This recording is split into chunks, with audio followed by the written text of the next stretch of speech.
समंदर के जिन्नात मुसलमान हो गए। नमाज का पाबंद, दरूद व तस्बीह का आदी और दिल से अल्लाह पर यकीन रखने वाला। रास्ते में वो सूरत यासीन की तिलावत कर रहा था कि यकैक आसमान पर सियाह बादल छा गए, बिजली कड़की, तूफान आया और पानी की दीवारों ने पूरे जहाज को लपेट में ले लिया। चीखो पुकार, पानी की मौजें और हौलनाक धमाकों के बाद हर तरफ खामोशी छा गई।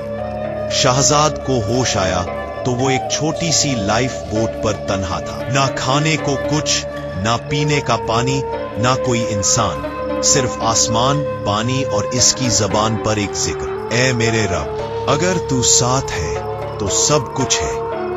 3 दिन तक वो समंदर में बेसहारा भटकता रहा। सूरज की तपिश से जिस्म जल रहा था, प्यास से होंठ खुश्क और भूख से कमजोरी बढ़ रही थी, मगर उसके दिल से अल्लाह पर यकीन कम ना हुआ। चौथे दिन उफ़ पर एक सब्ज व खामोश जजीरा नजर आया। शहजाद ने अल्लाह का शुक्र अदा किया और उम्मीद के साथ इस जजीरे पर उतरा। यह जजीरा अजीब व गरीब और पुरअसरार था। वहां ऐसे रंग बरंगे और नायाब फल थे जो शहजाद ने जिंदगी में कभी नहीं देखे थे। इसने पेट भर कर खाया, पानी पिया, शुक्र अदा किया और सायादार दरख्त के नीचे सो गया। रात के सन्नाटे में एक जोरदार चीख ने शहजाद की आंख खोल दी।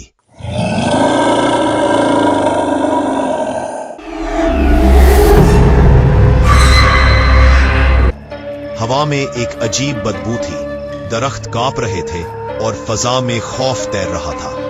फिर साए नजर आए, काला धुआं, झिलमिलाती आंखें, नोकीले दांत। जिन्नात आ चुके थे। वो हंसते चीखते और एक दूसरे से कहते, आज हम पेट भर के इंसानी गोश्त खाएंगे। शहजाद खौफजदा जरूर हुआ, मगर दिल में अल्लाह का नाम था। जब जिन्नात उसके करीब पहुंचे, एक ने वर्रा कर कहा, यह तेरी आखिरी रात है। इस जजीरे से आज तक कोई इंसान जिंदा नहीं गया। और फिर शहजाद ने सुकून से आसमान की तरफ देखा और बोला, हर जान की मौत अल्लाह के हुक्म से आती है। अगर आज मेरा वक्त है तो कोई बचा नहीं सकता, लेकिन अगर मेरे रब ने मुझे बचाना चाहा तो तुम सब मिलकर भी मेरा कुछ नहीं बिगाड़ सकते। एक जिन गुस्से से आगे बढ़ा और बोला, अपने अल्लाह को याद कर ले, क्योंकि अब तू मेरे जबड़ों में होगा। शहजाद ने सुकून से बिस्मिल्लाह पढ़ी, फिर बुलंद आवाज में आयतुल कुर्सी की तिलावत शुरू कर दी। ईमान की फतह। तिलावत की आवाज सुनकर पूरी फजा कांपने लगी। जिन्नात की चीखें बुलंद हो गईं, रुक जाओ, हमें मत जलाओ, तुम्हें अल्लाह का वास्ता तलावत बंद कर दो, हम जल जाएंगे, हम फना हो जाएंगे। लेकिन शहजाद की जुबान पर तलावत जारी रही।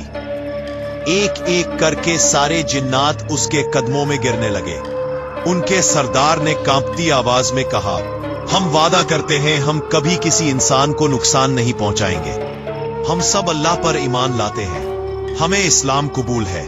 और वो सब जिन्नात मुसलमान हो गए। शहजाद से माफी मांगी, उसके कदम चूमे और कहा, तू अल्लाह का वली है, अब हम तेरी हिफाजत करेंगे। सुबह जब सूरज निकला तो जजीरा पहले से रोशन, पुरसुकून और नर्म हवाओं से भर गया था। शहजाद ने अल्लाह का शुक्र अदा किया, एक छोटी कश्ती पर सवार होकर रवाना हुआ। चेहरे पर सुकून, दिल में शुक्र और जुबान पर एक दुआ थी, ऐ अल्लाह, तू ही मेरा निगहबान है। ना जिन, ना तूफान, ना जजीरा, कुछ मेरा कुछ नहीं बिगाड़ सकता जब तक तू मेरे साथ है। सबक, जो इंसान अल्लाह पर दिल से यकीन रखता है तो दुनिया की कोई ताकत, चाहे वो तूफान हो, शैतान हो या जिन्नात, उसका बाल भी बेका नहीं कर सकती। ईमान इंसान का सबसे बड़ा हथियार है।